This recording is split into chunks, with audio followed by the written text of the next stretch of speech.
नमस्ते मित्रों। Good morning friends. तो ये मैंने 25 तारीख को तैयार किया था, लेकिन किसी कारणवश मैं अपलोड नहीं कर पाया तुम्हारे लिए। तो हम पढ़ेंगे आज प्रेजेंट टेंस। प्रेजेंट टेंस में हम पढ़ेंगे प्रेजेंट सिंपल और प्रेजेंट कंटिन्यूअस। ठीक है, तो शुरू करने से पहले कुछ बातें मैं पहले बता दूँ कि सब्जेक्ट यानी कर्ता यानी किसी काम को करने वाला, वर्ब यानी जो काम किया जा रहा है, क्रिया जैसे खेलना, खेलना क्या हुआ, क्रिया हो गया। ठीक है, ऑब्जेक्ट उद्देश्य या कर्म, उस क्रिया के द्वारा जो काम हमें अचीव हो रहा है उसे हम उद्देश्य या ऑब्जेक्ट कहेंगे। जैसे कि फुटबॉल खेलना हो गया। ठीक है, और रिमेनिंग यानी कि बचा कुचा, यानी जो भी हम कर रहे हैं उसके बाद जो कुछ बच जाए सेंटेंस के एंड में लिखने के लिए हम इसे आर का प्रयोग करेंगे फॉर्मूलाज में। मतलब ये जो वैल्यूज़ हैं सब, वी या फिर ओ बी जे या आर, ये फॉर्मूला में लिखूँगा ताकि आपको समझने में आसानी रहे। ठीक है, पॉजिटिव यानी सकारात्मक सेंटेंसेस, जैसे कि मैं लिखता हूँ, यानी कि मैं इसमें नहीं नहीं बोल रहा हूँ कुछ भी, और या फिर क्या का शब्द का प्रयोग नहीं हो रहा, तो इसलिए यहाँ पे पॉजिटिव सेंटेंस है जिसमें मान रहा हूँ कि हाँ मैं ऐसा करता हूँ, पॉजिटिव। या फिर एफर्मेटिव भी बोलते हैं इनको। और नेगेटिव, नेगेटिव यानी कि ऐसी सेंटेंसेस जहाँ पे नहीं या फिर असहमति का भाव आता हो, जैसे कि मैं नहीं खेलता हूँ। क्वेश्चन मार्क यानी इंटरोगेटिव, इंटरोगेटिव यानी कि जहाँ पे प्रश्न किया गया हो किसी चीज़ के लिए, क्या तुम खेलते हो। ठीक है, इंटरोगेटिव और नेगेटिव यानी कि जहाँ पर प्रश्न भी किया गया हो और नेगेटिविटी भी हो, जैसे क्या तुम खाना नहीं खाते हो। ठीक है, तो आइए शुरू करते हैं। तो बहुत सारी हमें इंग्लिश बोलने के लिए ना बहुत सारी तरह के वाक्यों की ज़रूरत पड़ती है, जिसमें से प्रेजेंट सिंपल भी एक है।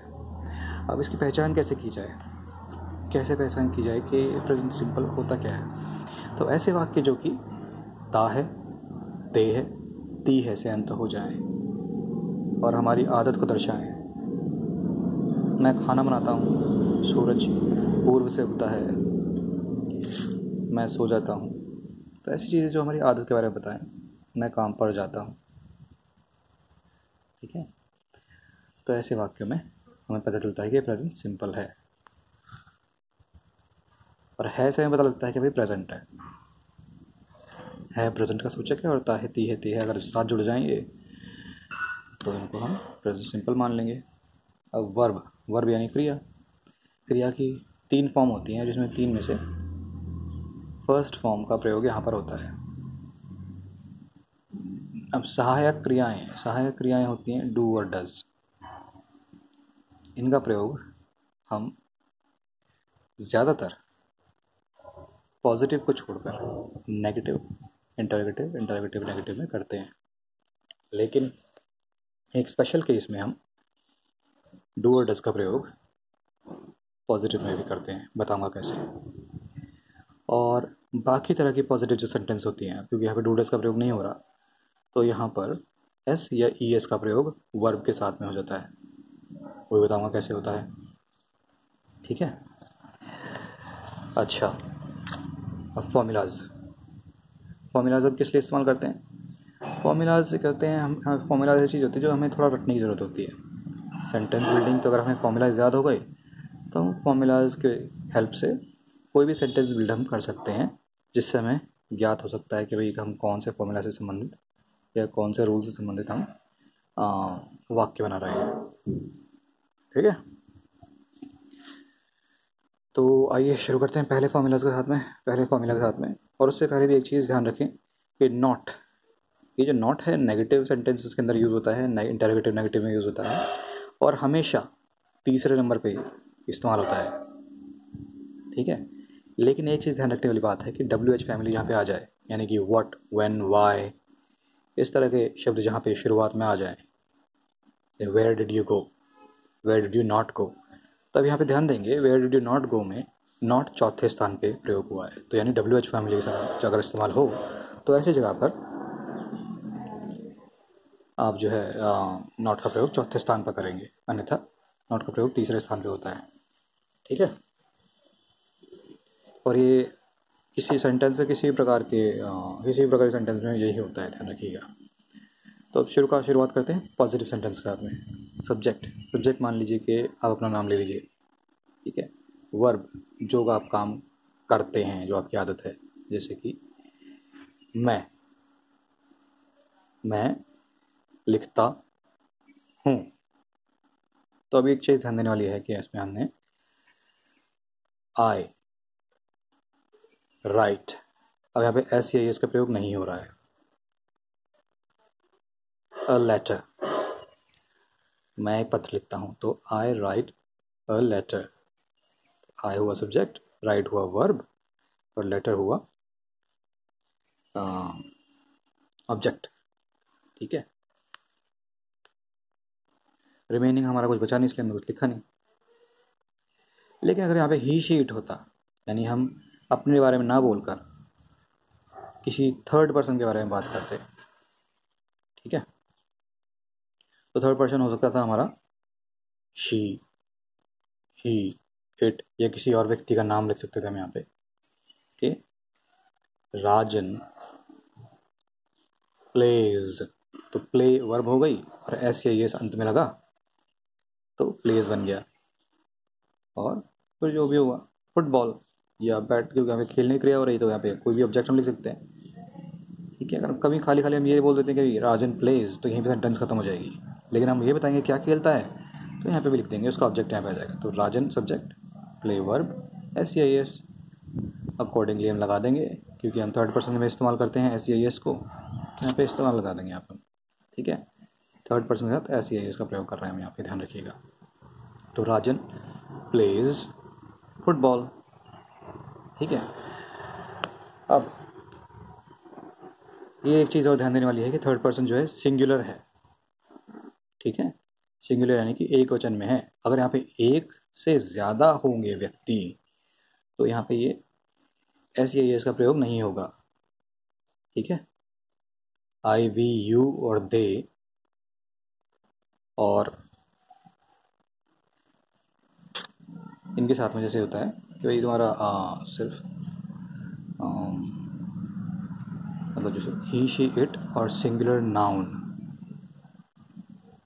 ठीक है, सिंगुलर नाउन और सिंगुलर प्रोनाउन के साथ में एस या एस का प्रयोग होगा, और प्लूरल नाउन और प्लूरल प्रोनाउन के साथ में एस या एस का प्रयोग नहीं होगा।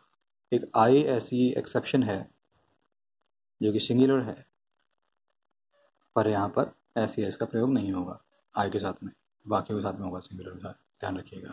ठीक है, तो सब्जेक्ट वर्ब की फर्स्ट फॉर्म एस या एस, अगर जैसे आपको बताया है ही शी इट के साथ में, सिंगुलर नाउन के साथ में या प्रोनाउन के साथ में, आई को छोड़कर। ठीक है, तो I play football, Rajan plays football, you write a letter. ठीक है, अब हम बात कर रहे थे स्पेशल केस की कि डू या डज का स्पेशल केस कब होगा। ठीक है, अब मान लीजिए हम बात कर रहे हैं कि भाई राजन प्लेज फुटबॉल, तो राजन फुटबॉल खेलता है। अगर हम कहेंगे उस बात पे जोर देना है, ये राजन फुटबॉल खेलता तो है, वह वहाँ जाता तो है, कोई बोलता नहीं नहीं नहीं आता यार, अरे भाई जाता तो है। तो ऐसी कंडीशन में राजन डज प्ले फुटबॉल। ठीक है, तो अभी एक चीज़ ध्यान देने वाली है, यहाँ पे जो है हमने डू या डज का जो प्रयोग करना है, सब्जेक्ट के तुरंत बाद कर देना है। ठीक है ना, स्पेशल केसेस वाले जो होते हैं, सब्जेक्ट के तुरंत बाद Rajan does play football, I do drink medicine.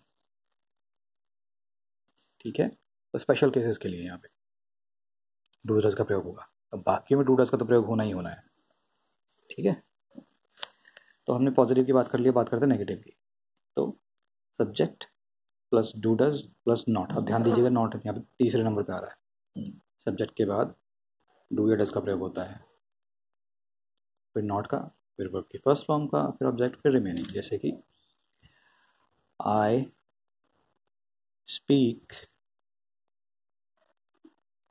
Sorry doodles इस्तेमाल करना भूल गया। I do not speak rubbish, मैं बकवास नहीं बोलता। ठीक है। या फिर I do not play violin, मैं वायलिन नहीं बजाता। ठीक है, I do not play violin. इसी प्रकार he does not go to Mumbai. ठीक है, he does not go to Mumbai, वह मुंबई नहीं जाता। ठीक। अच्छा, अब हम पूछ रहे हैं कि भाई क्या तुम खाना खाते हो, क्योंकि तुम है तो तुम यानी कि यू, तो do you go to Mumbai, क्या तुम मुंबई जाते हो। Do you go to Mumbai, क्या तुम मुंबई जाते हो। डज ही ईट बिरयानी, क्या वह बिरयानी खाता है। ठीक है। अब ऐसे ही उस चीज़ का नेगेटिव भी इस्तेमाल करना है और इंटरोगेटिव भी करना है। तो does he not drink milk, क्या वह दूध नहीं पीता है। Do you not smoke cigarette, क्या तुम सिगरेट नहीं पीते हो। ठीक है। तो ये था हमारा प्रेजेंट सिंपल टेंस, जो कि हमारी आदतें बताता है। अब बात करते हैं कॉन्टिन्यूअस की। ठीक है। कॉन्टिन्यूअस में ऐसी चीज़ जो कि हो रही है, मैं चल रहा हूँ, मैं लिख रहा हूँ, मैं ये वीडियो रिकॉर्ड कर रहा हूँ, तो ऐसी चीज़ें। अब बस यहाँ पे चेंज क्या होता है कि वर्ब की फर्स्ट फॉर्म तो लगती ही लगती है, मगर वर्ब की फर्स्ट फॉर्म के साथ में आईएनजी का प्रयोग हो जाता है। जैसे कि राइट है तो राइटिंग हो जाएगा, प्ले है तो प्लेइंग हो जाएगा, मीट है तो मीटिंग हो जाएगा। ठीक है। अब जहाँ पे हमने डू डज का प्रयोग किया था, वहाँ पे इज एम आर का प्रयोग हो जाएगा, चीज़ वही रहेगी। उदाहरण के लिए हम दे देते हैं अब यहाँ पे, मान लीजिए चारों कि ही इज प्लेइंग। अब एक चीज़ ध्यान देने वाली है कि यहाँ पे पॉजिटिव में यहाँ पे इज एम आर का प्रयोग होना ही होना है, तो हेल्पिंग वर्ब का प्रयोग होगा ही होगा। ठीक है।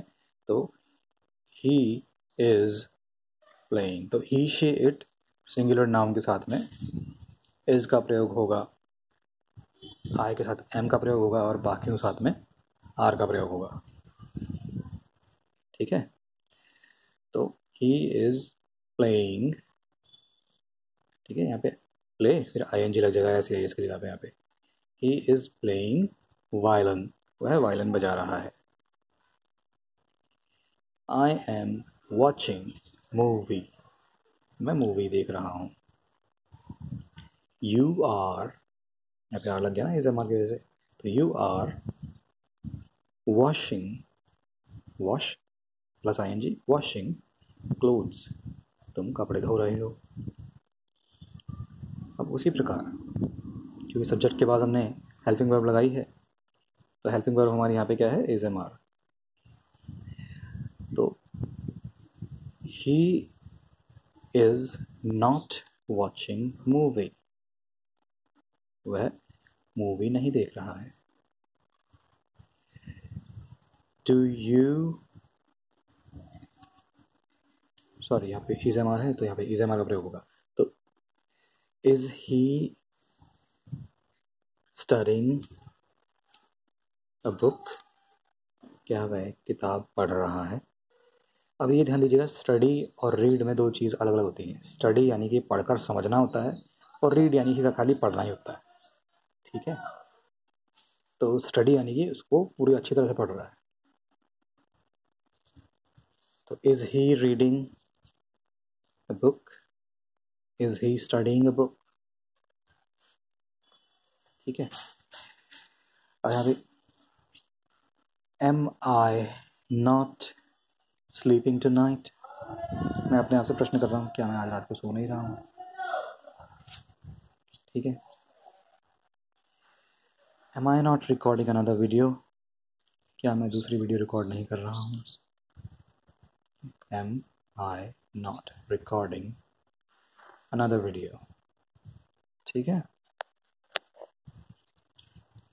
तो इस प्रकार से हमने अपना प्रेजेंट सिंपल और प्रेजेंट कंटिन्यूस को पूरा किया। अब अगर आप लोगों को कोई डाउट्स होते हैं तो आप मुझे कमेंट्स में लिखें, और या फिर आप मुझे कमेंट्स में लिखें, तो कमेंट्स में आपको रिप्लाई कर दूँगा इस चीज़ के बारे में। और स्पेशल कोचिंग के लिए अगर आपको मुझसे कोचिंग लेनी है तो वो फ्री नहीं है उसके लिए आपको पे करना होगा, और आप मुझे रीच कर सकते हैं मेरे नंबर 7011179499 पर। ठीक है, तो फ़िलहाल के लिए आपसे इजाज़त चाहूँगा। आप दोबारा अपने इस प्यारे चैनल 3G गुरुजी को विज़िट कीजिएगा, ताकि आप मेरी अगली वीडियोस को देख सकें, और मेरे चैनल को सब्सक्राइब करें, शेयर करें, कमेंट करें, ताकि आपको मेरी नेक्स्ट वीडियोस को देखने का फिर से मौका मिले। तो कोई भी डाउट हो, कोई भी कमेंट हो, चाहे अच्छा हो चाहे बुरा हो, आप मुझे बताएं। अगर बुरा होगा तो मैं सुधार करने की कोशिश करूँगा, अच्छा हो तो बहुत अच्छी बात है। धन्यवाद।